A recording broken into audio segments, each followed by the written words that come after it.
Hey, did you know that the Torture Pod has merch? Yeah. Over at redbubble.com/people/torturepod, we have a whole bunch of different items that you can wear, adorn on your phone or your computer or your car to show your love for torture. We have Brazen Bull t-shirts. You can have the torture logo on a mug. Guild Array on Hat Day on a hat, if that's what you choose. Welcome to Latumba shower curtains. I mean, literally, anything you want. iPhone cases with sort your fucking life out on them. I mean, how much better does it get? And remember, all Pride merch sold, profits go directly to the Trevor Project. So you're also helping people in the process of showing your love for the podcast. So go to redbubble.com/people/torturepod. And as all the kids these days say, get your fit on, bro. I don't know if that's what they say or not. I'm not cool.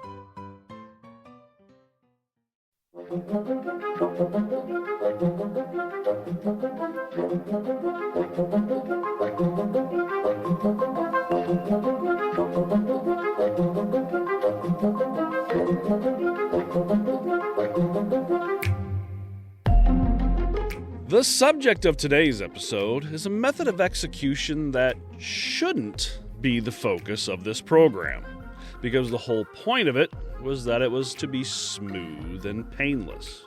But because bureaucrats and politicians worried more about optics than results, what should be a fairly simple and straightforward process was turned into a 3-step minefield of faulty equipment, dangerous pharmaceuticals, and undertrained staff.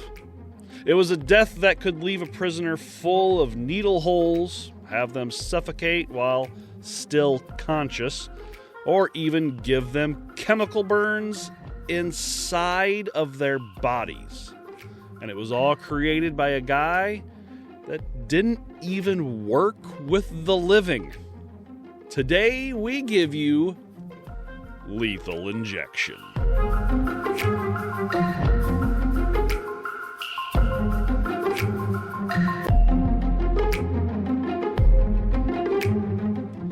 I'm Kevin Young. Hi, I'm Dan Hourigan. This is Smooth and Painless. Welcome to Jackass.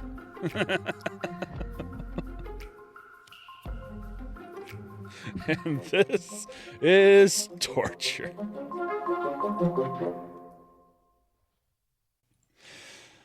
Have you seen those? Painless. That's what they call me. Have you seen those videos? People are like, "I'm gonna go talk to my husband about this or that." Welcome to Jackass. Yeah. So I don't want the guy. He's progressively getting more beat up as the videos go on. It's so fucking funny. First he's like black eyes, and he's like, "Hi, my name is such and such. And my wife's having a very emotional moment. I gotta go and tell her to calm down." Welcome to Jackass.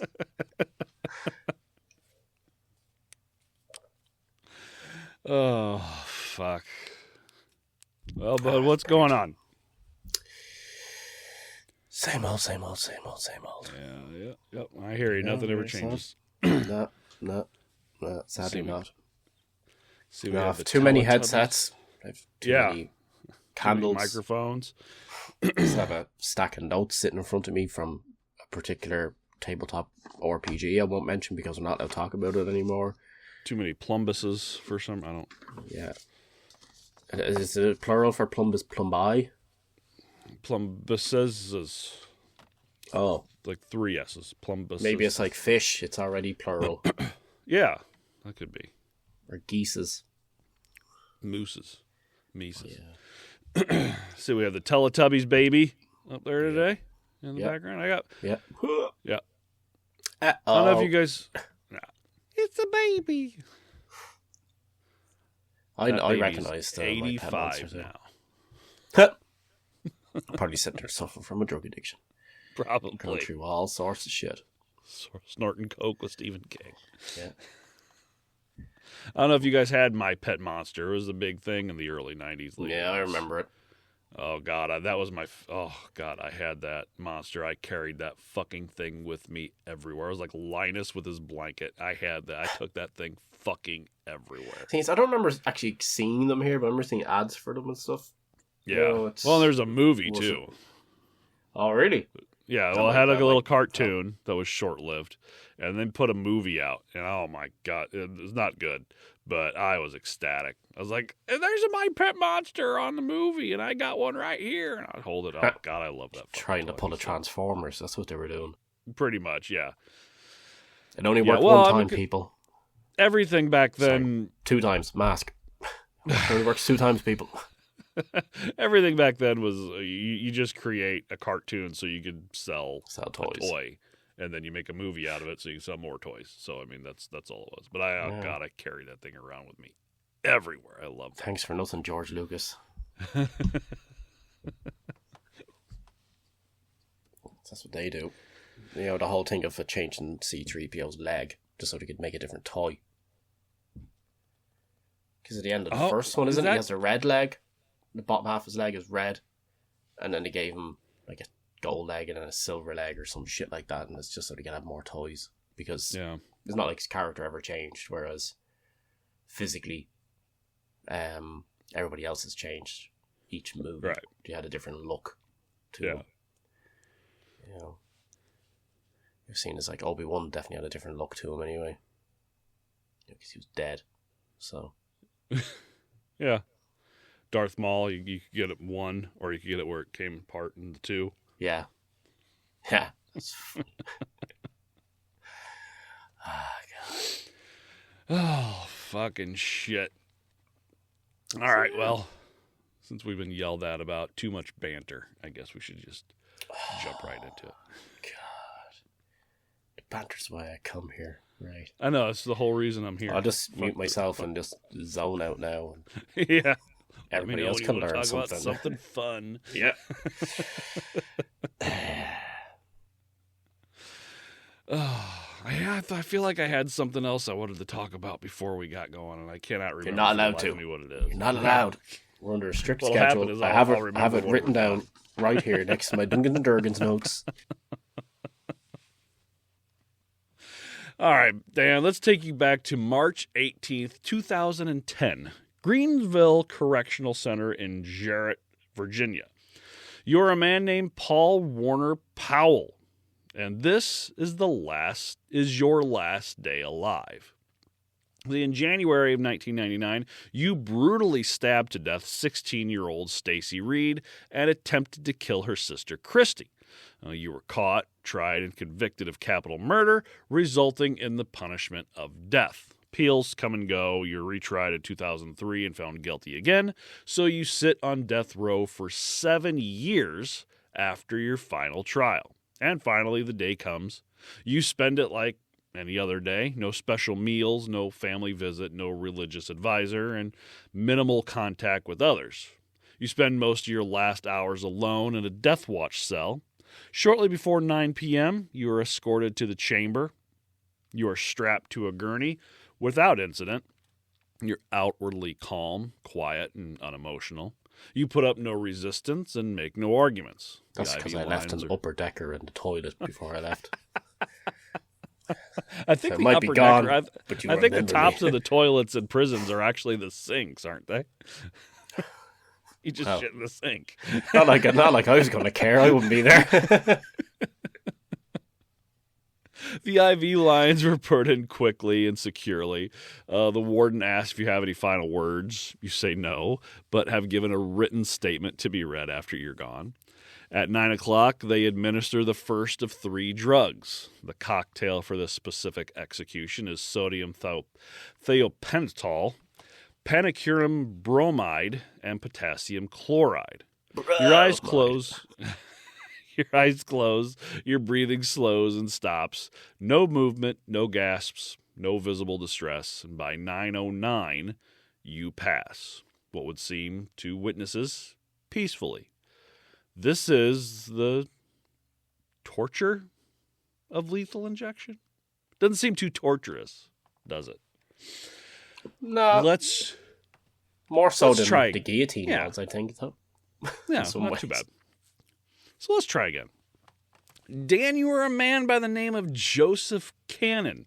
It is April 22nd, 1998, at the Walls Unit in Huntsville, Texas, and it is, again, your last day alive. You were found guilty of capital murder of 17-year-old Ann Walsh in 1977, shooting her to death during a break-in, and now you sit on death row after 2 trials and failed appeals for 21 years.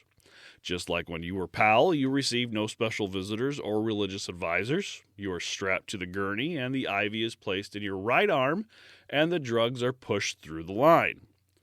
You grimace in pain, claiming, quote, "It's burning." And soon after, the staff noticed that the line blew through the vein, and it had ruptured. Your arm begins to bulge at the site as the drugs build up under the skin rather than in your bloodstream. The needle pops out as you claim, quote, "It's coming undone," as blood shoots out of your arm. The curtain to the chamber is closed, as so witnesses can't view the mishap. The injection is stopped. The team spends the next 15 minutes poking and prodding you with needles to try to find a new vein. Over and over, you are stuck with an IV needle. Finally, the curtain is pulled back and the injection continues, and by 3:31 a.m., after almost 30 minutes of getting stuck by needles, you finally pass. This is the torture of lethal injection. It's death by 1,000 needles. It kind of is. It's very much a coin flip of how is your last day really going to go? Is it going to be nice and peaceful, or is it going to be the most horrifying thing a lot of people can imagine? Because it gets a lot worse than that. Now, some of the most famous high-profile legal cases in the past 35 years have ended in lethal injection. Timothy McVeigh, who on April 19th, 1995, perpetrated the Oklahoma City bombing killing of 168 men, women, and children, and injuring 684 more, and destroyed a third of the Alfred P. Murrah Federal Building. On June 11th, 2001, he was put to death with lethal injection, the first federal execution in 38 years. The subject, hurting that building like that. Who cares if there was a daycare right there where he? Oh, forgot about okay. Forgot about the daycare. The subject of the movie Monster, Eileen Wuornos, who between 1989 and 1990 killed 7 men on October 9th, 2002, was executed with thiopental, followed by pancuronium and potassium chloride. And John, some of the and again, it's one of those where I've practiced saying the words, and then when it comes time to actually say them, it's like Farford-Dugan. I can't get it out of my fucking face. And John Allen Muhammad, who went on a killing spree through most of 2002 and became known as the DC Sniper, one of the most widely publicized serial murder cases in modern American history, was put to death with lethal injection November 10th, 2009.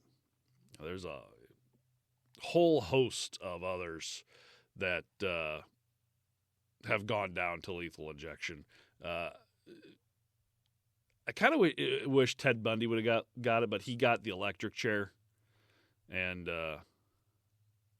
that's a little bit more fun. Why would prefer this over that? Hoping for a mishap, because that man was a piece of shit. I gotcha. Look, could always hope for no Green Mile-esque mishap. Chair, so. I suppose. Yeah. I was on one of those electric chair things in an arcade before. They ain't all that. I just grabbed the thing. It kind of shocked my hands a little bit. I went, yeah. It's like, I've seen what them are they haunted complaining houses. about? What's this? Those actors seem fine. So let's get into the process of what lethal injection really is. It has changed over the years, but the initial premise was a 3-step process.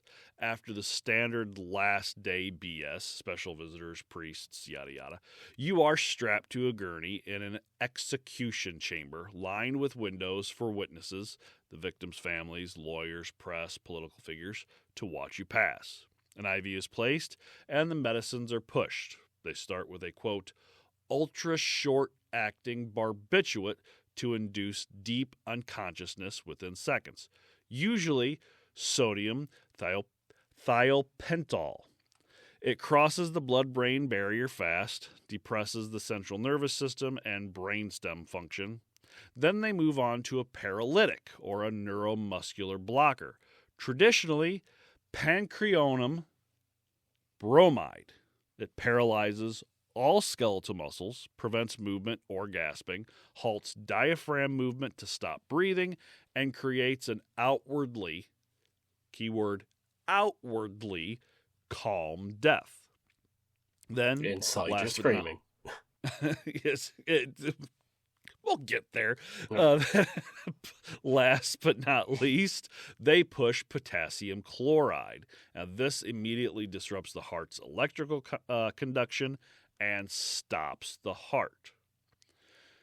Now, we have spoken on here for, 4 seasons now, on how governments and kingdoms have executed prisoners. And as, Dan, you've said many times, the easier, the better. Well, as you said, just give me a hammer. Yeah, when it comes to the torture side of things, yeah. It's don't overly complicate things. Which is probably why the guillotine was around for so long, because it's very quick, simple, does what it does. I'd imagine It's painless, because it gets your brain stem, boom, straight away. Yeah, decap, you're dead. Yeah. They're not like your head flops down and you go, ow. There were some tales of the heads being picked up and the eyes still moving around, looking, the mouth still, moving. That's more. If that happened, it's more than likely just zombies. The nerves one last time, just kind of firing for one last split second or something like that. But it's immediate, pretty much. I think it'd be funny if somebody died in the guillotine and it's just like it goes bam, and the guy goes.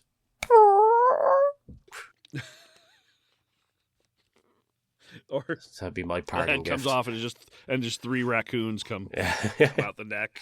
It's 2 goblins in a trench coat the whole time. Yeah. So why would we go from simple, effective processes like hanging or firing squad or even the guillotine, decapitation, which is, hanging and firing squad is what was standard here in America for 100 years, to an absolute clusterfuck of a procedure like lethal injection? Well, for that, we can thank the Americans' budding obsession with science and technology. This is just, Despite everywhere else in the world is better at it, at everything to do with science and technology. Because, when the amount of people that you had to get in from other countries to do work, to move forward in these areas. Yeah. So. Anti-Semitism will get you to the moon. That's true. It's very true. It's how it happened. Yeah. So back is... and by the way, this is going to be very history thick, so be prepared for a nice big history lesson, because that's what you're getting. It's not going to be like... historically, I am known as being quite thick, so, There you go. Oh, I hear you. I'm wearing this just for the torture part of it. It doesn't fit at all. It's very tight. I can't breathe. I was going to say, it's like riding all the way up there. It's like a crop top. So back in around about the 1880s, Congress and the people in general were looking for a more modern and scientific way to murder prisoners. Microwave. Yes. Yeah. Yeah. Stick them in the science oven. On the left. The old ways worked, but they were seen as antiquated and barbaric. Firing squad didn't always work, or could take a while for someone to die, and hangings could be botched. Neck doesn't snap, people choke to death, strangled and whatever, rope breaks. Now, reformers wanted a method that looked modern, sanitized, and painless. So the newly named Commission on Capital Punishment was formed in New York in 1886 to evaluate alternatives, and 3 proposals were brought up. The gas chamber, which would be used in some instances and will, at some point down the road, get its own episode. Holy shit, will it get an episode? Because, god damn it. I mean, whew. Read up on, everybody knows from the Holocaust, but read up on, like, gas chambers for execution purposes for, prisoners. It is horrifying. You're right. Electricity. Yeah, spearheaded by Edison and Westinghouse. We won't get too much into that. Whole AC/DC argument, killing elephants and whatnot. You want to know more about that, go listen to our electrocution episode. Fucking hilarious. Poor elephant. Edison is an asshole. And the idea brought forth by one Dr. Julius Mount Blyer, lethal injection. Now, Dr. Blyer was a practicing Brooklyn doctor that specialized in surgery, hygiene, and public sanitation. He wrote essays and gave testimony advocating for medicalized executions. And in 1888, he proposed the use of a hypodermic needle to inject lethal doses of morphine or morphine derivatives. The convict would die by, quote, gentle narcotization, slipping into unconsciousness, and then death, carried out by medical personnel in a controlled setting. He said, quote, execution should be conducted as a medical procedure, free from the violence of the scaffold. He chose morphine because it was readily available, fast-acting, and to what many might be surprised to find out, was already being used to quietly euthanize terminally ill patients off the books. It wasn't a standard like practice, like the hospitals didn't have a thing that says, oh, well, if you're terminally ill, we'll kill you. But there were doctors that if you were terminally ill, there was no coming back from it, that would, messed up, too much morphine, oh no. Yeah. It was now they're all working in Sweden. It was a real Dr. Kevorkian thing. But yeah, I mean, which personally, I think that should be allowed, but I understand why it's not. But I mean, to each their own, I suppose. But if you're terminally ill and there's no getting better and you're just getting worse and worse and worse, you should have the right to take care of yourself, I feel. Yeah. Yes. Now, certainly ain't God's choice. God's sitting up there like, no, you suffer for 3 more months. I have it timed. Now, even though the commission did take it into consideration, it was ultimately passed by for several reasons. Doctors on the commission felt like having a physician purposely killing healthy people violated medical ethics. First, do no harm. There was also a strong discomfort with merging healing and killing, one commissioner claiming it would put doctors in the role of a, quote, public executioner in disguise.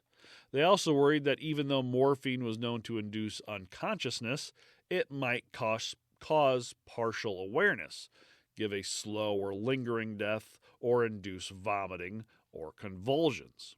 And there were logistical problems as well. Hypodermic needles were still fairly new, only 30 years or so, and weren't yet standardized or accurate to ensure correct dosage, which wasn't really known as there was no precedent for use on healthy individuals. Sorry, only 30 years. Like look at a mobile or cell phone, whatever the hell you want to call it. But we're talking about the 1800s. 30 years in the 1800s is a lot different than 30 years now as far as technological advances. I mean, Look how long it took to go from a copper sword to a steel sword, and then look how long it took to go from a steel sword to a machine gun.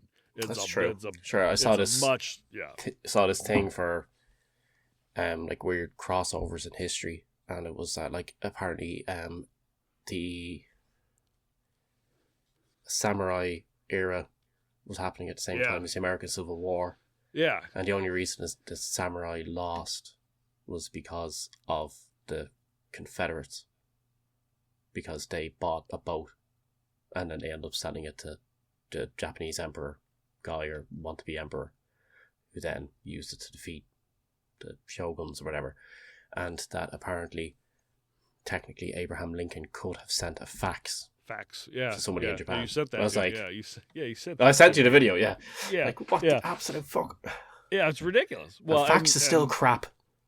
200 years later, people, faxes are so Oxford shit. was around before the Aztecs, and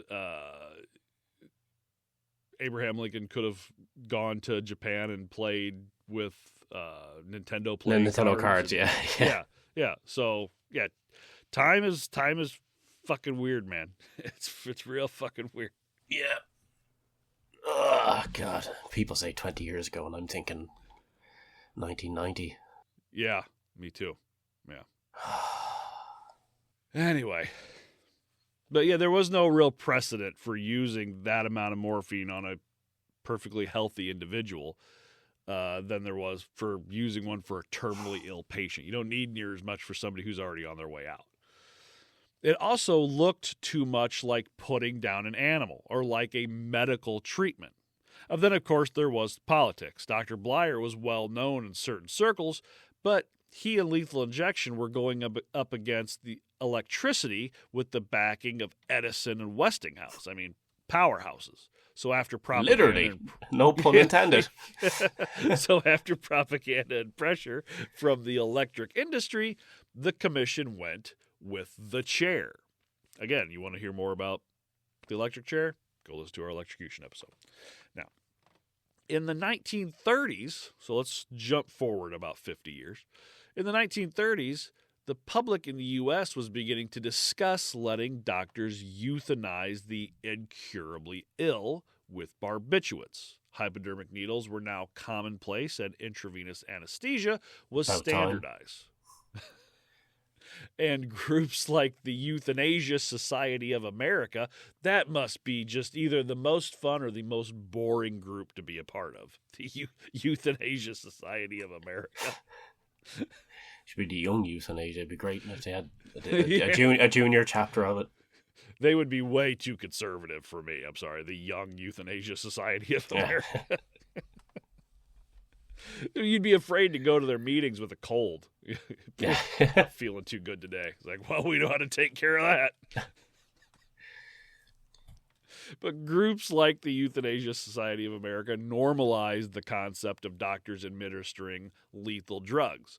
So those in power became familiar with the idea of lethal IV injections being viable and mostly painless. But then would come the first large-scale systematic killing via drug injections program in modern history that would, for a time, put a bad taste in the mouths of many. Now this was, of course, the Aktion T4, and its perpetrators, the Nazis. Leave it to the Nazis to ruin all the fun. That's what they're pretty known for, though, all the same. Kind of. Yeah. You know, it's kind of their USP. The Aktion T4 was the Nazi regime's state-organized program of medicalized mass murder, targeting people with physical, psychological, developmental, and neurological disabilities. I cannot, that whole sentence, I couldn't talk at all. Operating officially between 1939 and 1941, but killings continued covertly until 1945. T4 refers to the program's headquarters address, Tiergartenstrafe 4 in Berlin, the epicenter of bureaucratic genocide. Surprised that Nazis aren't really well known for their, killing behind closed doors. Yeah, they just kind of did it in front of everybody. Yeah. Now, T4 was the first centrally organized mass killing program of the Nazi state. It was where the Nazis developed their techniques for industrialized murder, where they tested methods later used in death camps like Zyklon B gas, cremation logistics, record falsification. Now, I'm not going to get too much into detail here with this. Again, deserves its own episode, if not its own series. But what I will tell you is that along with CO2 gas chambers and starvation neglect, one of the largest causes of death with T4 was large-scale lethal injections, which included uses of morphine, scopolamine, barbiturate overdose, chloral hydrates, opiate combinations, and luminol dissolved in water or milk for children to drink. Injections were used in hospitals, psychiatric institutions, and pediatric wards. It was a preferred method for killing children, along with starvation. Doctors and nurses were often instructed to administer a dose sufficient to induce pneumonia or heart failure, and these killings were usually framed as treatments or mercy deaths. Now, this created global suspicion of medicalized death. Euthanasia was effectively removed from mainstream ethical discussions for decades.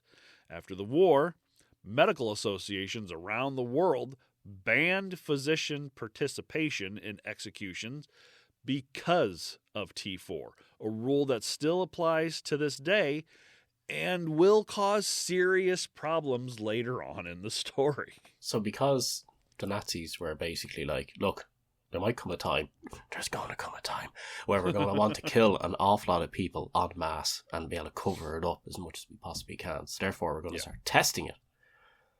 Then that put a bit of a stop then on anybody else wanting to do it, because then if it's legalized as a general practice, then they could just use it as any excuse they want then, really, couldn't they? Like, you know, like it's... Well, and anything that the Nazis did, you kind of don't want to do yourself. Be like, oh, we're going to lethal injection. Well, didn't the Nazis do that? Yeah. Goddamn Nazis ruining everything. Can you imagine now if they make it like a standardized thing in the EU, you know, where they're like, oh, look, we've decided, look, we're going to go ahead with doing this. You can imagine the Germans sitting there, finally, our time has come.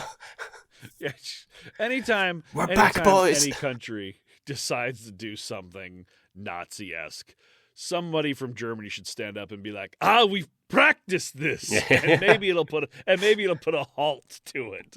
Maybe people will be like, oh, that's the best. Yeah. So, imagine it'd be giving Israel a call then. Yeah. Hey, remember that thing? Yeah. You should probably stop doing that yourself. The Germans be like, yes, doesn't it feel good? No, we did it, yeah. Whoa. Jesus, so yeah, people looked at what they were doing. Maybe we shouldn't do the exact same thing that they were doing, which wouldn't be the exact same thing, but I mean, it's along the same lines. But even with all that, the scientific train moves on.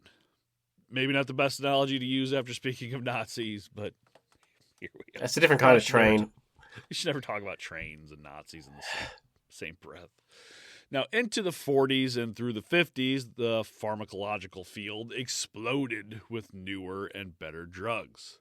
Thiopental became widely used during World War II to sedate soldiers, truth serum experiments, battlefield anesthesia, stuff like that. Neuromuscular blockers with curare derivatives were developed for surgery, and potassium salts were studied for controlled cardiac arrest during experimental heart procedures. So, for the first time, doctors had a drug to knock someone out, a drug to paralyze every muscle, and a chemical that could stop the heart. And with this came the idea of clean and clinical death. Some state officials in the US, UK, and the USSR started taking notice. Quote, if medicine can ease dying, the state should execute people with the same humane tools. Now Hammer's humane.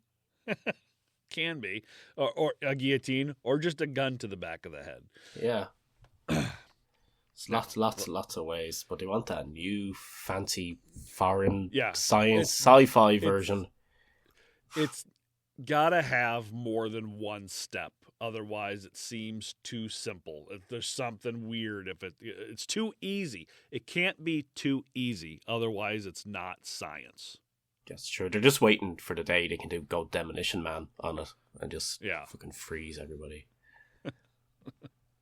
Now let's jump forward to 1972 and the case of Furman v. Georgia. William H. Furman was convicted of murder and sentenced to death, and he and his lawyers argued that arbitrary and inconsistent imposition of the death penalty violates the 8th and 14th Amendments and constitutes cruel and unusual punishment. Does the H in his name stand for Herman? It's Furman. Oh, the William Herman Furman? Yes, Billy Herman Furman. Oh, it's all Bill Herman Furman. Yeah. Now you gotta remember the electric chair was used right now, and it some people saw that as cruel and unusual, which kind of is. The Supreme Court agreed. That's what they deserve. We'll get into that. Throwing it out there. We'll get into that discussion later. The Supreme Court agreed and put a halt to all death sentences in America. This decision forced states and the national legislature to rethink their statutes for capital offenses to assure that the death penalty would not be administered in a, quote, capricious or discriminatory manner.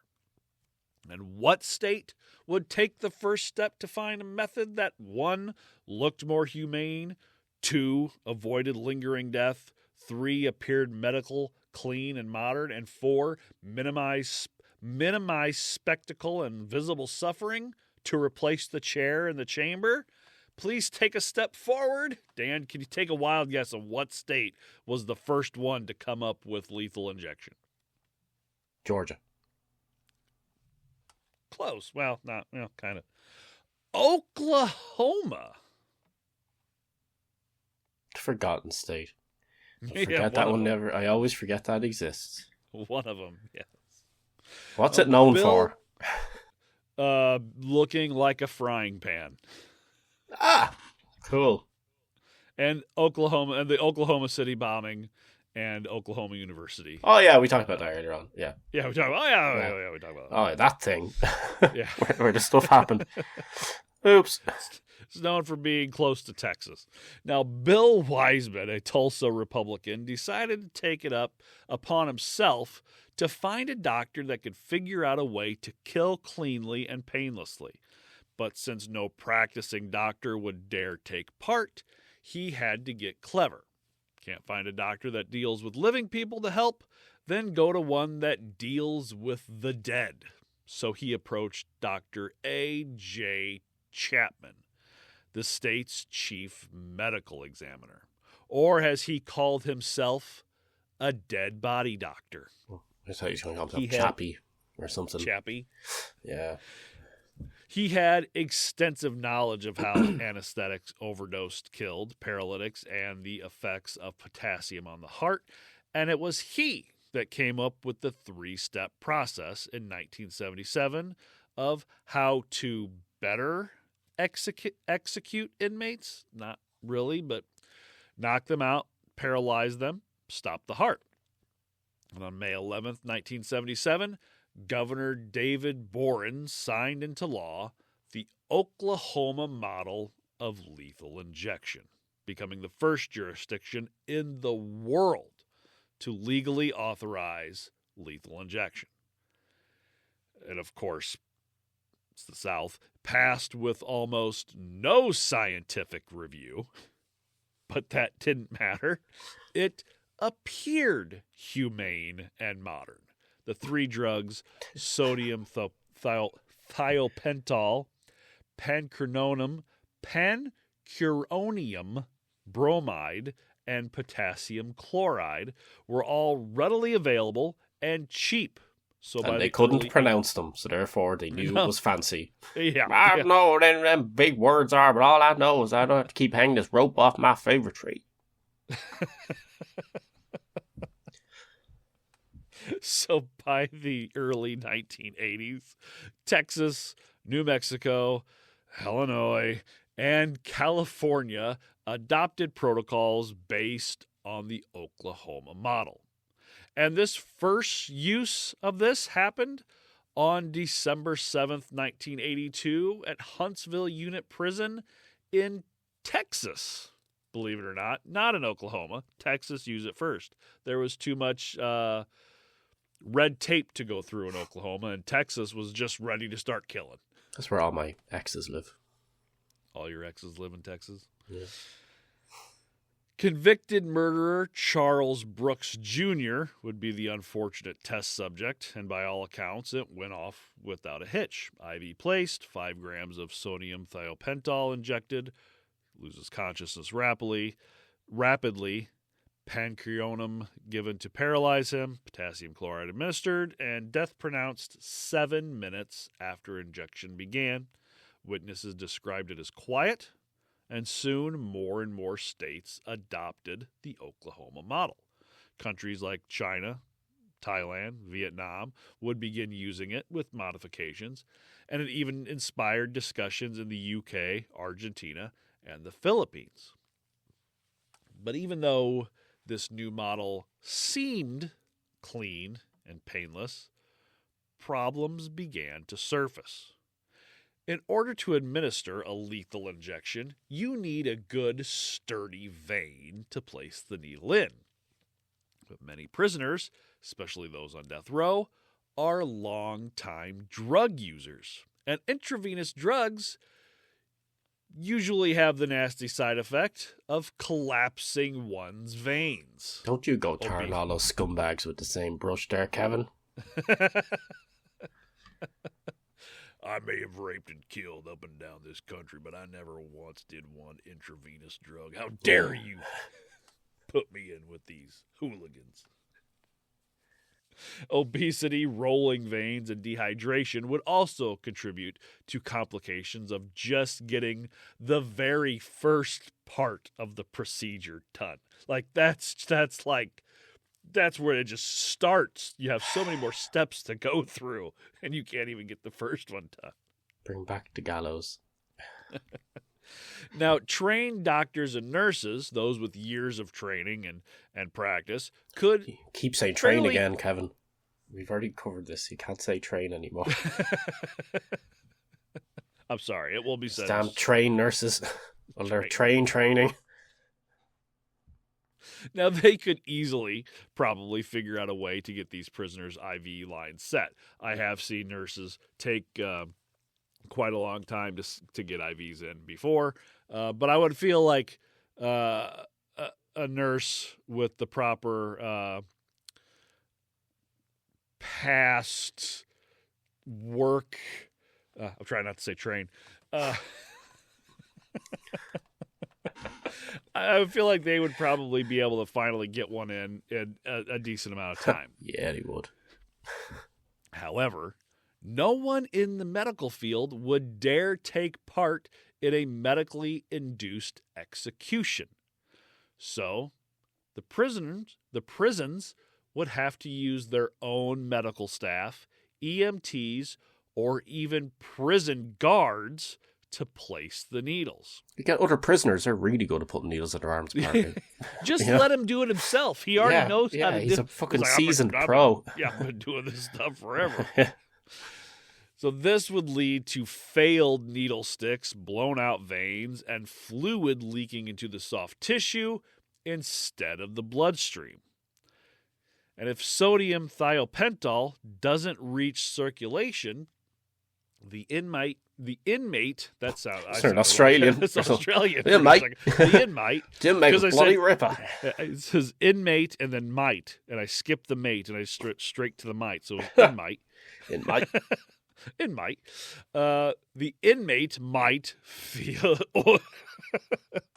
might feel the suffocation and potassium burn, and would be unable to move due to the paralytic. Cases like Ronald Clark O'Bryan in Texas in 1984, where the execution took almost an hour with multiple failed IV attempts, blood spurting from punctured veins, and O'Bryan visibly grimacing during the process in full view of the witnesses. What did he do? What was his crime?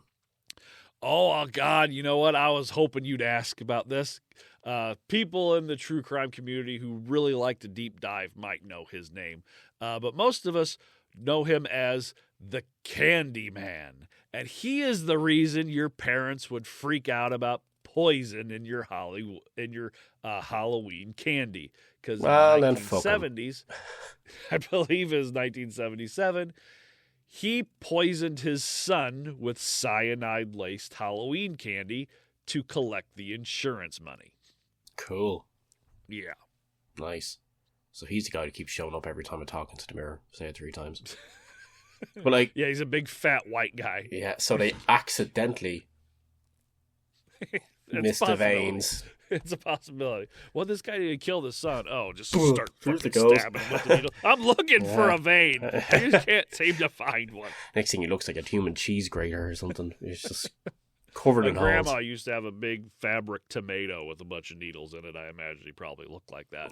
Big, puffy white guy. Now, Stephen Morin, a transient serial killer suspected of the death of up to 40 women and girls and at least 7 men, was put to death in Texas in 1985, where it took staff 45 minutes to find a vein in his groin after sticking him repeatedly in both arms, hands, legs, and feet. Just stuck it right down the tip. That's what they did. Or convicted murderer Charles Walker here in Illinois in 1990, where the team struggled with IV placement. The vein they finally did have stuck collapsed, causing them to have to switch to another arm mid-procedure. And because Illinois used single-needle, two-way valve system, the drugs took longer to work, and Walker appeared to remain conscious for part of the process. Convicted murder, the thought of staying conscious through part of the process, I know if you don't understand, but first off, the paralytic doesn't just seize up your muscles, it also stops your diaphragm from working. So you're essentially laying there suffocating to death. And then once the potassium is pushed, apparently potassium feels like getting lava poured through your veins. Oh, nice. So you're awake for all of it. What did your victims feel, though, motherfucker? At least you wouldn't be able to get the hiccups as well, though. You that's know, true. That's the one plus to it. Like, you have whenever you have something hot, you know what I mean, you end up getting the hiccups. You wouldn't get the hiccups because his diaphragm won't be moving. So you just imagine you have hiccups for your entire life, and then they go to put you to death. And you're like, finally, I'll get some relief, and it's the one medicine that doesn't work. Yeah. You go to your grave hiccuping. If you listen on late nights, sometimes you can still hear. Oh, there it is. Don't hiccup 3 times in the mirror. It'll appear behind you. Old Charles Walker's walking around just hiccuping. A convicted murderer, Ricky Ray Rector. What? He has to be a NASCAR driver. Come on. He has to be.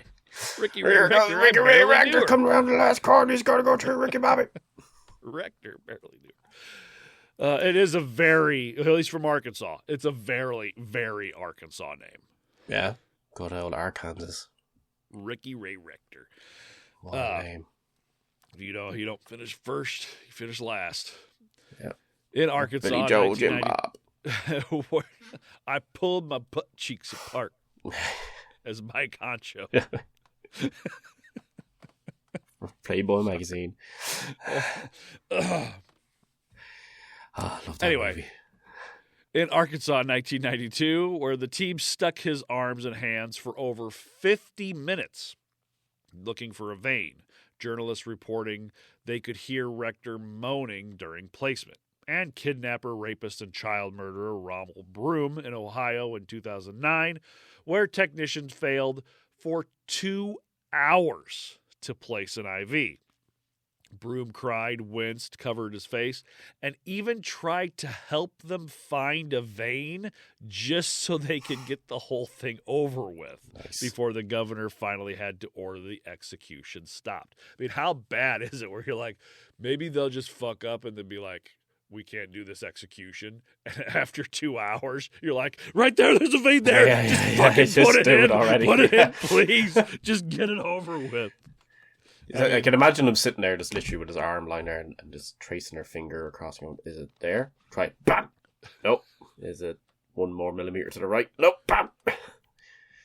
Doing the flashlight thing where you're like, yeah, rolling around the arm like, I see it. I think I see it.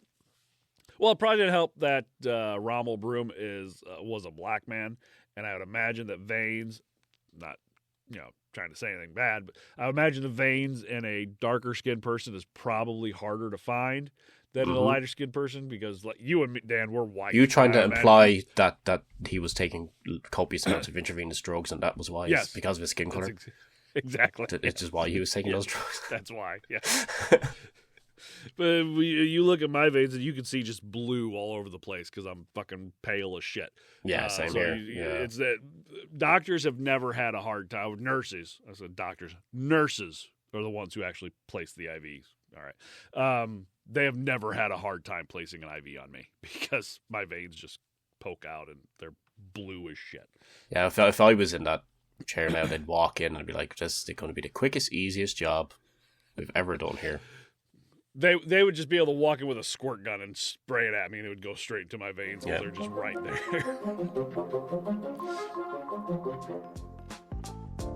Today's episode is brought to you by podup.com. Let's be honest, whether you want to admit it or not, you've probably thought at some point to start a podcast. Podcasts are fun. Podcasts are fun.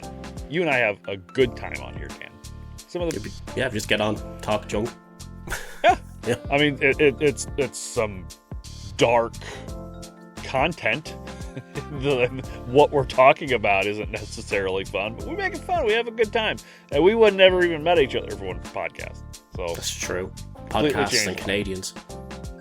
You can podcasts and Canadians. Little D&D thrown in there. I mean, change your life. Well, there are about 5 million podcasts out there, and around 90% of those stop after just 3 episodes. That's including about 1.8 million that stop before they even start, which we know a thing or two about that, now to be fair. Yeah, we do, unfortunately. Quite a few still on the drawing room floor. So. Yeah. And of those that do get started and past that 3 episode mark, about 90% of those don't get past 20 episodes. And there's a reason. Podcasting is hard. Well, successful podcasting is hard. Yeah, it's not just sitting in front of a microphone and talking for an hour, even though sometimes that's what it is for me. It's recording, audio editing, video editing, social media, promotion, blah, blah, blah, all the stuff that Kevin does. And I do. And finding and paying for all that software to use can be just as big of a headache, not to mention expensive. Well, with PodUp, you can have a one-stop shop for everything you need to take your podcast to the next level. With 35 powerful modules with AI integration and one software, you can create, publish, grow, monetize, and manage your podcast with a simple, easy-to-use interface. Everything from a site builder and recorder to editing for video and audio, live streams, blogs, and transcriptions. Legal, newsletters, SEO. Setting up shops, getting ads and sponsorships. Managing your workflow, files, and even backing up your content. Set up an account today and get 14 days free. And even schedule a demo with one of PodUp's podcasting experts to see how to start producing and monetizing your very own podcast. And when you're ready, use our exclusive coupon code TORTURE15 for 15% off whichever package you decide to go with. And if you're a professional that's even too busy for that, go to podallies.com. Yeah, their done-for-you podcast production and marketing service will take care of the dirty work for you. Dirty. We're talking websites, social media, editing work, SEO, all done for you. So you can just focus on being the star of the show, like me, and getting on with your day, unlike Kevin, who has to do all the work. That's why everybody comes is for Dan. And this team of experts will use PodUp software to put your podcast on the map where it belongs. See, they're using PodUp software. It's all one big circle. It's always coming back around. Like opposite of a square. That's right. There you go. So, go to podup.com and podallies.com and use our coupon TORTURE15 for 15% off. That's TORTURE15 for 15% off. Podup.com, the ultimate podcasting platform.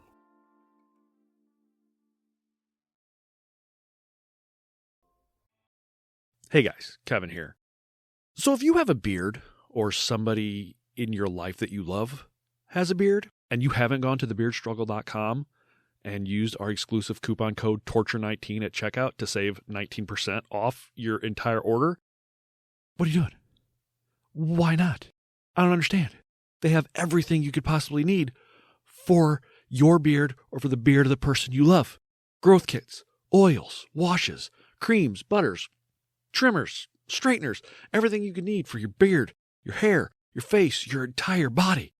And it's quality, the best products you can buy. Over 10,000 Trustpilot reviews with a score of 4.7 out of 5. I mean, you know that you're going to get the best quality products you could possibly get for not just your beard, but your entire body.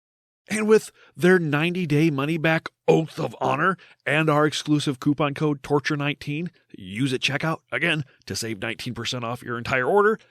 If there's anything you don't like, which I don't see happening, but just in case, if there's something you don't like, you're not 100% satisfied with, within 90 days, send it back and you get your money back. It's just that easy. So what are you doing? Go to thebeardstruggle.com. Use our exclusive coupon code TORTURE19 at checkout. And as Dan would say, sort your fucking beard out. Now, on top of the problems with setting IVs, sodium thiopental is extremely light sensitive, temperature sensitive, and susceptible to breakdown fairly quickly. And prisons often store it improperly or mix it incorrectly, leading to weaker than expected anesthesia. And after the anesthesia, the paralytic would be used. So the execution team couldn't see if the inmate was conscious or not. And the paralytic wouldn't knock you out or help with the pain. It only paralyzed your muscles. Sorry, there's no way they didn't do that shit on purpose. Not to accuse anybody here. But, let's be honest. Right? Allegedly.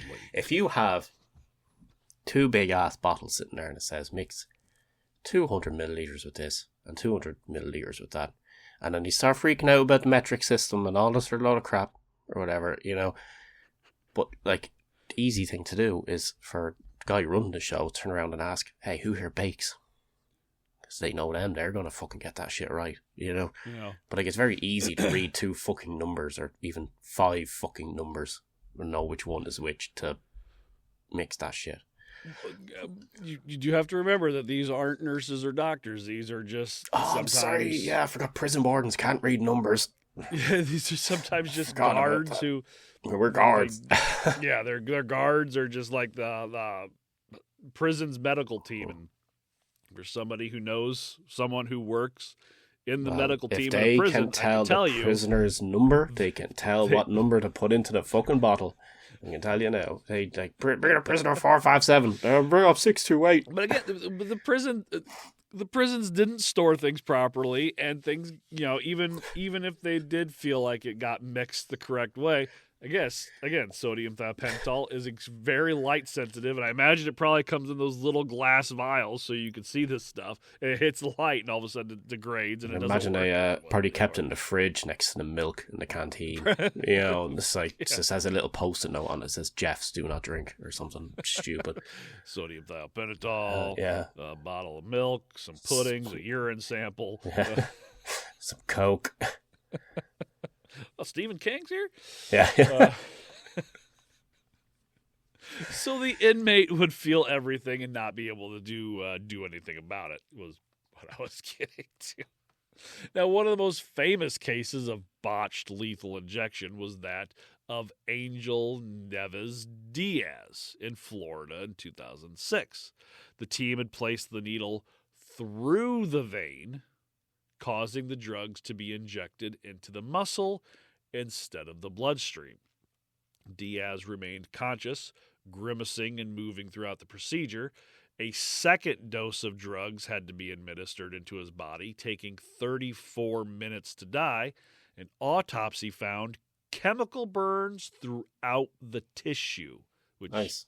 I thought you were going to say through his arm, not through the vein. I think I was expecting, like Mr. Burns when he's going for his medical check and she puts the needle straight through his arm. Yeah. His arm. Yeah. That's what I was expecting. I don't know if you've ever had a needle stick or an IV or something that was supposed to go into a vein and just going into your arm, but It is excruciating. I had it happen to me many years ago. I went to the hospital for dehydration, and they put the needle into my arm at my elbow, inside the little crux of my elbow, and she missed and put it straight into, and she's just started pumping saline straight into the flesh of my elbow.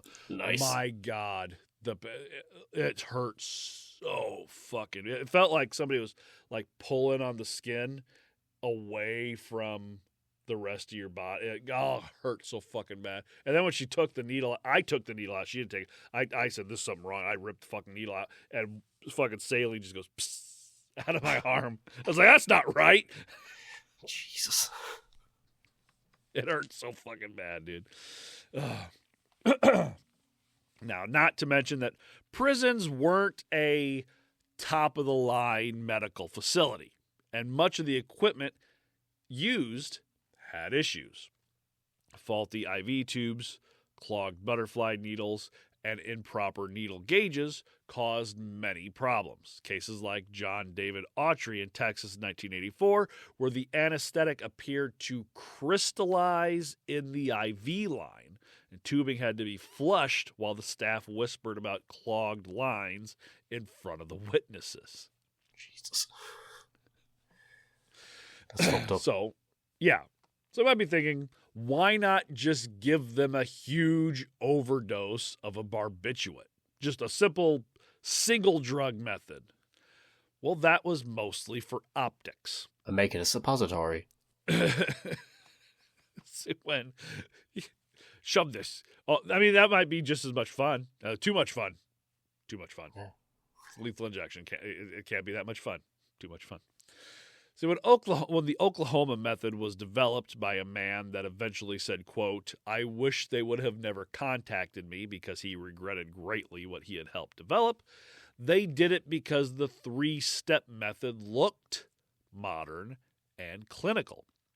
It seemed more like a hospital procedure, and that a single large dose would look too much like suicide or euthanasia. Plus, with barbiturate overdose, the person can still snore, gasp, twitch, vomit, and convulse.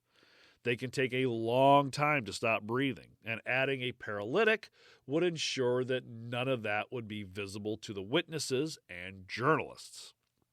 And even though most doctors probably would have recommended a barbiturate-only overdose and argued against paralytic, medical professionals and their associations refused to legitimize executions and weren't involved in the decision-making process, leaving prison officials, politicians, and non-anesthesiologist doctors to design the protocol. Their lack of medical expertise led to flawed choices. is China, Thailand, Guatemala, and Vietnam all use single drug overdose with fairly smooth outcomes for a while. It's the type of thing that vets do. Vets will give just, when they put an animal to sleep, will give just a huge overdose of some type of like barbiturate. And it does work quickly, but then if you're somebody who has had an animal put down, I just had one put down not too terribly long ago. It's horrible. They will, do the death rattle. They will do the gasping for air for the last, few minutes. It's distressing and it's horrible to watch, but that's what they were trying to get away from because it wouldn't be a nice look. It wouldn't be a clean, painless thing if witnesses were watching somebody stand there gasping for air. Like I said, some could be the opinion that maybe they might deserve that kind of thing, but not just. I'm not saying I condone that sort of thing. Oh, okay. But doesn't sound like it. Now, things get even worse when prisons had to change drug supplies. The U.S. producer of sodium thiopental, Hesperia, stopped making it in 2011.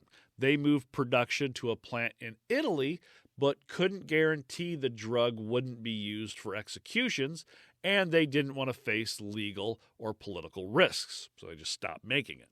And starting around 2010-2011, the European Union enacted regulations prohibiting export of drugs to the U.S. if they could be used in executions. This included sodium thiopental and pentobarbital.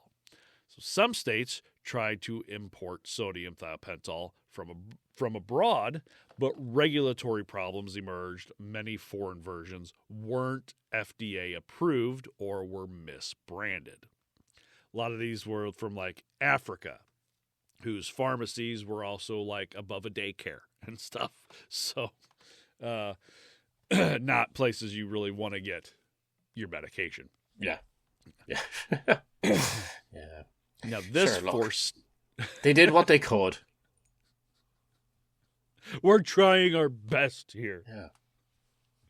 Now, this forced states to look for alternative sources, including compounding pharmacies, which make small batches, raising concerns about potency and quality.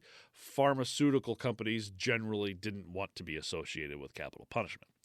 So by 2012-2013, several states passed laws or adjusted protocols to use different sedatives or single drug protocols, like Midazolam, which was a serious problem.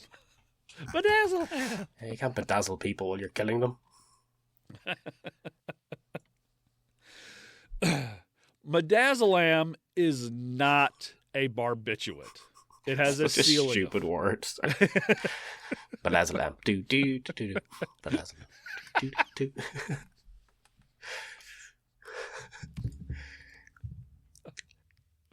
Oh, fuck. Get it out of our system now, because I'm going to say it a lot more. Midazolam. It's going to be stuck in my head for the rest of the fucking day now. Thank you so much. Yeah. It's not a barbiturate. It has a ceiling effect. So after a certain point, giving more of the medicine doesn't deepen the unconsciousness. It only slightly deepens the sedation, meaning that a person was much more likely to be just unconscious enough to not talk, but not unconscious enough to avoid feeling pain or suffocation. It was usually used for anxiety or preoperative calming. A little pill of Valium or something they give you right before they wheel you back for, to start the anesthesia. It was one of those medications. It was just kind of there to help, not... it's used for anxiety and calming, not to maintain deep unconsciousness. And this would lead to some of the most distressing execution that we've seen. Dennis McGuire in Ohio in 2014 was executed using a never-before-used drug combination of midazolam and hydromorphone, a potent semi-synthetic opioid analgesic used to treat moderate to severe pain. So pretty much just you're taking a volume and an extra strength Tylenol to knock these guys out. It's kind of what it boils down to. Here, we're going to execute you. Have some aspirin. He gasped, choked, snorted, and struggled for air. Witnesses said it looked like he was drowning, and the execution took 26 minutes.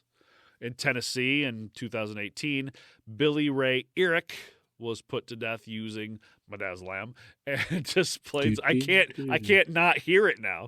Midazolam. I can't. And displayed signs of consciousness while under. Witnesses reporting that he coughed, choked, his stomach heaved, and tears streamed down his face. Experts testified later that he likely felt the burning effect of potassium. John Grant, Oklahoma, 2021. After the midazolam injection, Grant began convulsing violently. He vomited repeatedly on the gurney, and staff had to clean his face while the drugs continued to flow. Poor gurney. He didn't deserve that. One of the most famous botches was Clayton Lockett in Oklahoma in 2014. His IV line was placed in the femoral region, but not properly verified. The line dislodged and drugs infiltrated the tissue. The midazolam failed to cause full unconsciousness, and Lockett twisted and spoke, groaned, lifted his head, and tried to get up. And his execution was halted for 43 minutes, but he died of a heart attack caused by the trauma. Yeah. For me, the worst is probably the process used on Joseph Wood in Arizona in 2014. Wood received 15 separate doses of midazolam and hydromorphone. He made hard stuff, you see. That's what it was. His execution lasted for an hour and 57 minutes. He gasped, according to witnesses, over 600 times, his chest heaving, labored breathing like a, quote, fish on shore. And witnesses had this, they sit there and watch this. For 2 hours, this guy gasped for air. That's crazy. What did he do? You know what? I didn't even look it up. It got to the point where I was... Let's find out. What's his name again? Joseph Wood. I'd imagine it was probably capital murder. Just a little insight to people while Dan's looking that up. I really slacked off last weekend, and I had to rush to get this whole thing done. There's something wrong in my brain where I can't just tell you one thing and move on. I have to give you as much context as I can, and at some point I just had to start cutting shit off. 2 counts of first-degree murder, 2 counts of aggravated assault against a police officer. Yeah, okay. Well, there you go. Look.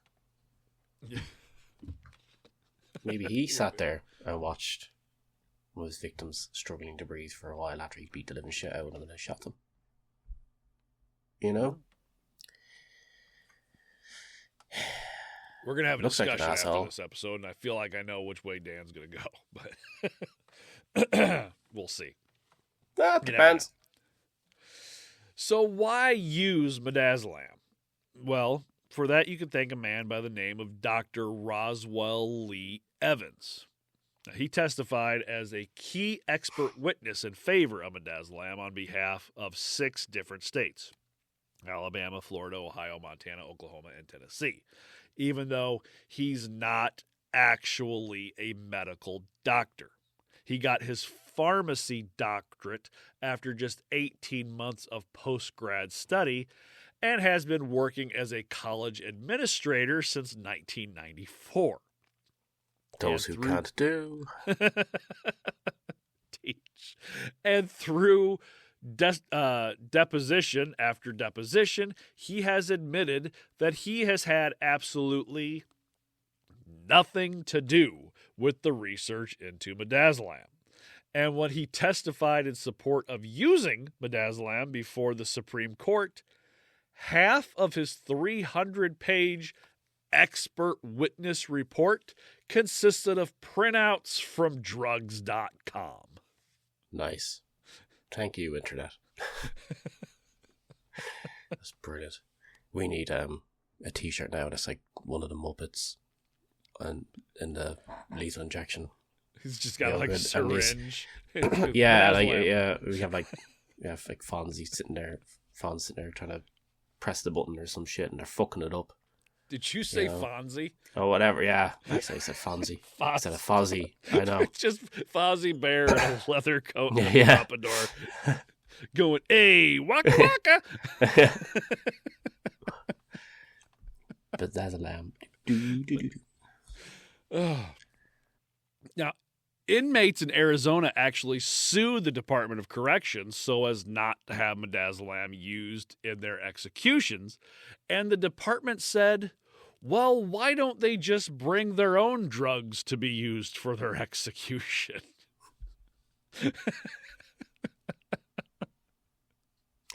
Walking in with bottles of cough syrup, like, here we got drugs. I mean, a lot of those guys are probably like, listen, just give me this amount of heroin. I'll go out happy. It'll be fine. It has to be over the counter. Yeah. Bringing in like Strepsil fucking lozenges. Here you go. Now, as we said earlier, America wasn't the only country that dabbled in lethal injection. Thailand, Guatemala, and Vietnam did as well. But none so much or so uniquely as China. Now, China's adoption of lethal injection began almost 20 years after America in the mid-1990s, when the country revised its criminal procedure law in 1996 to introduce injection as an official execution method alongside shooting. The law took effect on January 1st, 1997, and within months, the first executions by injection were carried out in Kunming, Yunnan province. Authorities framed this shift as a move towards a more civilized and humane form of capital punishment, presenting it as less violent and more medically controlled than the long-used firing squad. And over the next decade, lethal injection expanded rapidly, taking the show literally on the road. They developed mobile execution vans. Now, these vans essentially traveling death chambers equipped with an anti-ambulance. Everything has its negative, you know. Yeah. Everything you got their ambulances go wee woo, and the fucking execution man goes no.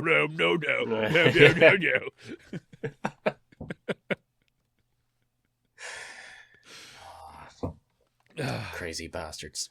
Essentially, traveling death chambers equipped with a gurney and an IV system allowed executions to occur locally rather than transporting prisoners to a fixed execution grounds.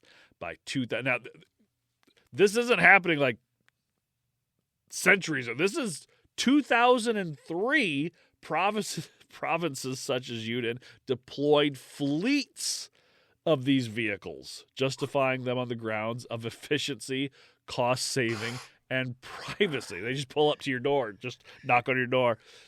Execution van! Yeah, I just have this image in my head when he said about sending out fleets of, like, you remember that scene in Fast and Furious 2 when they all come tearing out of the warehouse, all the cars, and they all disperse everywhere? Don't know if you remember it. But just that, but loads of black ambulances. If you ask me, do you remember that scene in any Fast and the Furious movie? I'm probably going to say no. All right. I should look it up.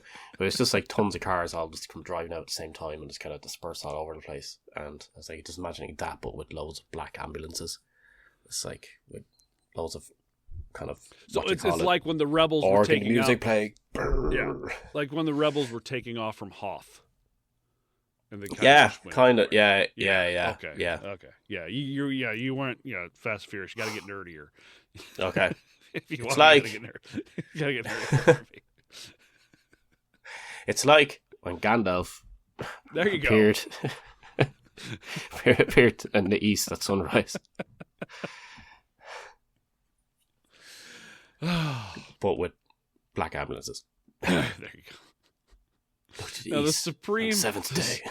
The Supreme People's Court encouraged wider use of injections throughout the 2000s, and within the decade, several provinces such as Yunnan and parts of Sichuan had largely phased out shootings in favor of injections. In 2008, Chinese legal authorities publicly stated that conditions were mature for replacing shooting almost entirely. Lethal injection was promoted domestically as more humane, with courts describing the drugs as inducing deep unconsciousness followed by rapid death. But China has never disclosed its exact drug protocols, dosages, or procedures, and these details are treated as state secrets. So it could just be battery acid, like it could. I guarantee you, it's not quick. It's not. It's probably very quick, but it is definitely not painless. Whatever they're doing in these fucking milk, KFC gravy, and battery acid. What are the other two for? Well, it's the KFC gravy that's really going to do the job. Yeah, exactly. Death by clogged artery. That's all it is. The worst thing in the world, cholesterol. Human rights organizations, including Amnesty International, have repeatedly criticized the system for its lack of transparency, its use of mobile execution vans, and the unclear role of medical personnel in the injection process. Medical ethicists have also questioned whether death is always confirmed using internationally accepted standards, since some reports indicate extremely short intervals between injection and pronouncement. Like, he's in the van, he's injected, he's dead. Yeah, door shut. The needle is, he's gone. That's it. Can you imagine them knocking on your door, though? Just enjoying a nice Saturday afternoon. Yeah, and it's just like, knock, knock. Execution, man. We have you down for 5 o'clock. Oh, no, nobody, not here for, and then all of a sudden, she's a candygram. Yeah. Oh, yes. Oh, I do love candy. What are the chances? It's just Chevy Chase in a shark outfit. Now, through the 2010s, it became even more common across China, but its full-scale use is almost impossible to determine because all execution statistics are seen as top-secret information. This is still going on. So, I mean, it's kind of crazy to think about.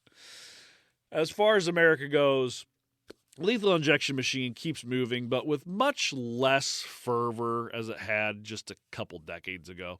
Texas, Oklahoma, Alabama, Missouri, Florida, Georgia, Arizona, Mississippi, Tennessee, South Carolina, Nebraska, Kentucky, Ohio, Indiana, Idaho, and Utah still have it on the books and have used it in the past few years.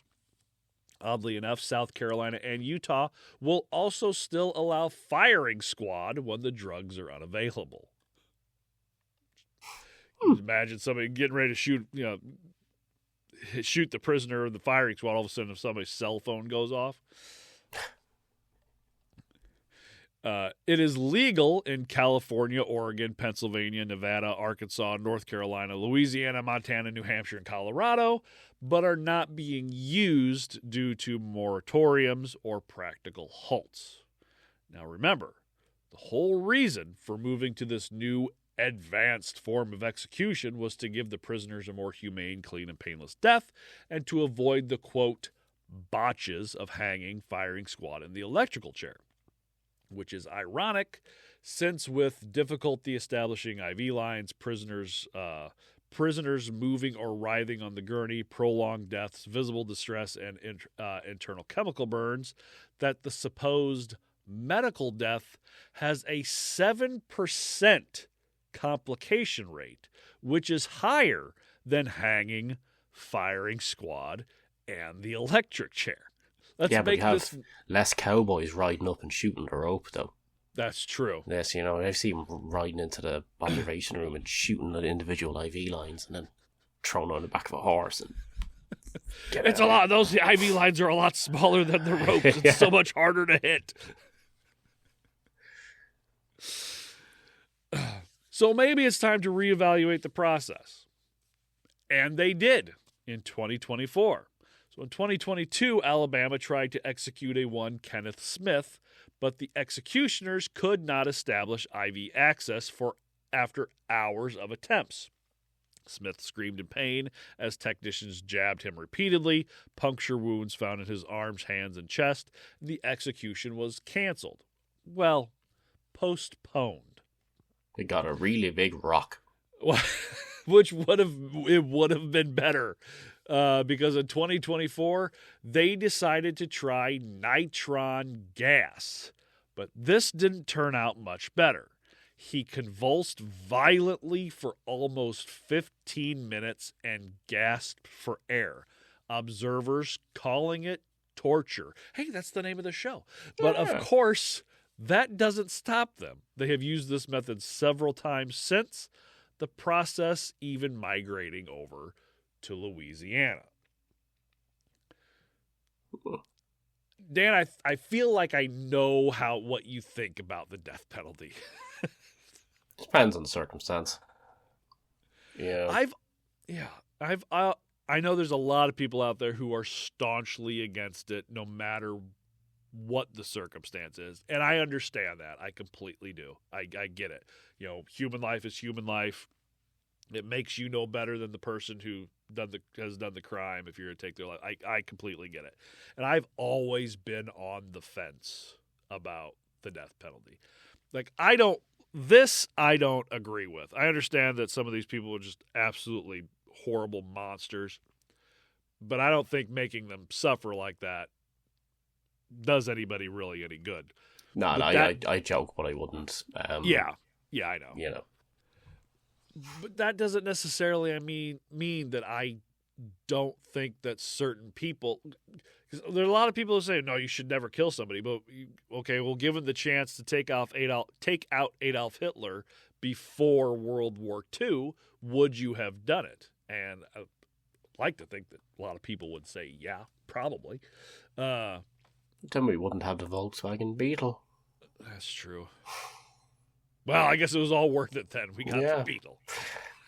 We got the Volkswagen. It was all worth it. Sorry, Jews. It was all worth it. Yeah, well, to be fair, there's an awful lot of stuff that we probably wouldn't have now, or would actually be in an extreme, probably have it, but in a very different form, if you get me, not as advanced even, if it wasn't for what happened then. Because it always spurs on advancement and all that stuff, but no, I 100% will take the opportunity. Yeah. So then it's not every human life is a human life. There are some people that deserve or need to be taken out. Yeah, people like Trump. I said. Did I say that? So you can say that because you're not over here. I can't technically say that. But Ted Bundy got the electric chair. With all the horrible things Ted Bundy did, are we saying that he shouldn't have? I mean, are we going back and saying, well, she should still be alive today? No. Timothy McVeigh killed hundreds of people. So you're deciding as well, though, is the amount of money that they're costing the states or whoever, keeping them in. That is an argument to be made. I have also heard that it actually costs more to execute somebody than it does to keep them alive while they're in prison. Which, I don't know. See, the thing is, though, is that if you think back to when they literally just used to do it to everybody for most crimes, how small were prisons? Well, you know. I suppose. But the they whole didn't need idea them to run like that, so, you know. And a lot of people say that, well, it's a deterrent, but it statistically, it's shown that it's not. Crime didn't go up or down depending on whether or not there's a death penalty. It stays the same rate. It's not a deterrent. Because if somebody's going to do something horrible, the idea of living the rest of their life in jail or being put to death doesn't really deter them a whole lot. Yeah. But as I've always been on the fence. Even when I was younger, I was always, because there is always the chance that an innocent person, and there have been several times where they haven't been found innocent or anything like that after they were put to death, but many people pointed towards things that could have shown that they were innocent of the crime that they were found guilty for. Mm-hmm. Those are times where you sit back and say, well, maybe we shouldn't be doing this because that person could have maybe proven their innocence and gotten out of prison. But with people like your Timothy McVeighs, your Aileen Wuornos, your John Allen Muhammad's, who we know for certain did these horrible things, the question is, do they deserve to live? And honestly, I am definitely Dan's shaking his head. No, I am by no way a moral compass for anyone. I really shouldn't be. I feel like I'm a decent person, but there's a lot of things that roll around inside my head that I probably shouldn't let get out sometimes. So I would not be the one to look for moral guidance from when it comes. And that's to why like we this. have our Facebook chat. That's right. But I don't know. That's you decide what you want to decide. I will probably be on the fence with this because I can't sit here and say we shouldn't put people to death in prisons and then laugh that Charlie Kirk got shot in the neck. Yeah, that's true.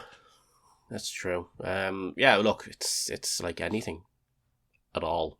This world, there's going to be people on each side and some people sitting like right in the middle. And yeah, I mean, I take it as just like any sentence where they're all treated individually, if you get me. Nobody just like just the standard kind of minimum for a particular thing, but then they can go anywhere between the minimum to maximum.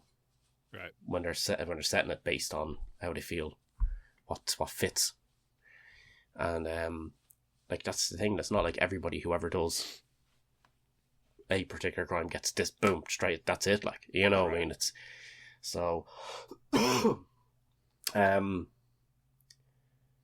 Like, if I was to do some of that shit, I would fully expect that would be the case, and I'd be completely accepting of it. I know, being of the opinion that I am of it. Mm-hmm. The fact that it's kind of like. I just don't think they an awful lot, like, well, not an awful lot of cases or even all of them. It's like I said, it's very subjective. If you get me. Yeah. So I definitely don't think it should be used as much as it is. No, not as much as it is. Like, it should be.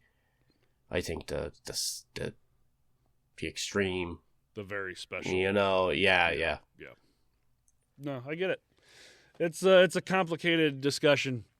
And a lot of people think, well, it's super simple, but it's not. No, it's still working off the eye for an eye concept. Yeah, thing, which it really is. Yeah, which is and there's a part of everybody that goes, oh well, they deserve it, and maybe some of them do. I don't know, but anyway, Dan, any pop culture?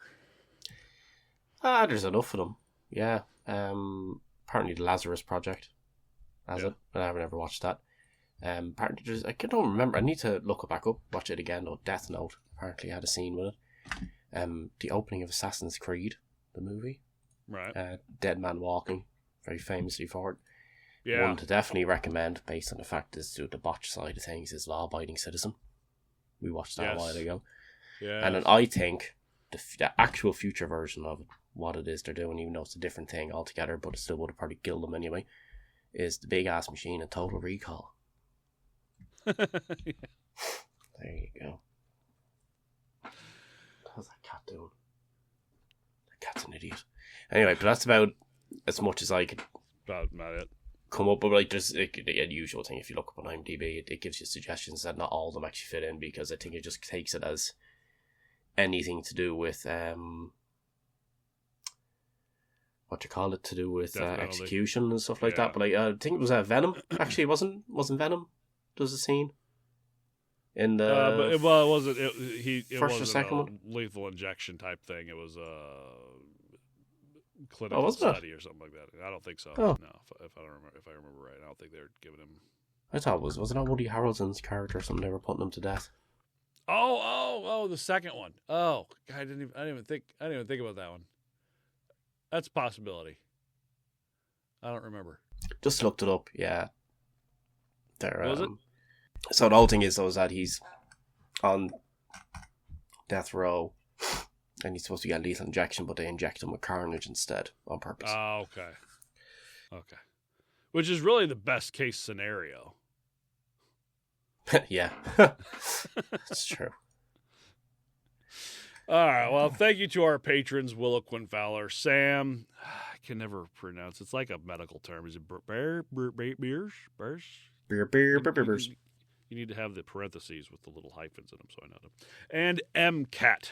You can sign up at patreon.com/torturepod of 1 week of our cult leader tier for free. Connect with us on all socials at torturepod. Email torturepod@gmail.com. Buy me a coffee /torturepod to donate. Redbubble.com/people/torturepod for the merch. All Pride merch profits donated to the Trevor Project. Go rate and review wherever you can. Apparently, you can leave comments on Spotify. We got a couple more the other day that didn't really make a whole lot of sense, but pretty sure Dan left them.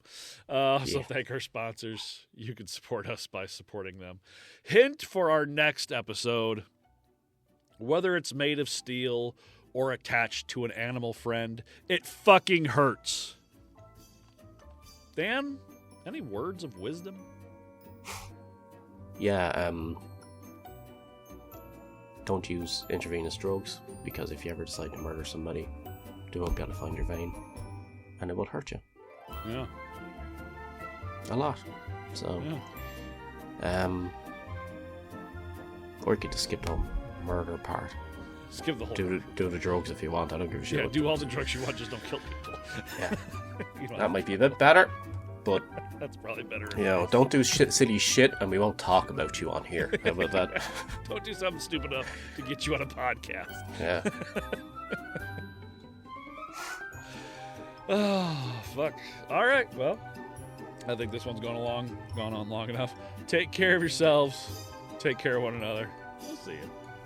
Auf Wiedersehen. Midazolam.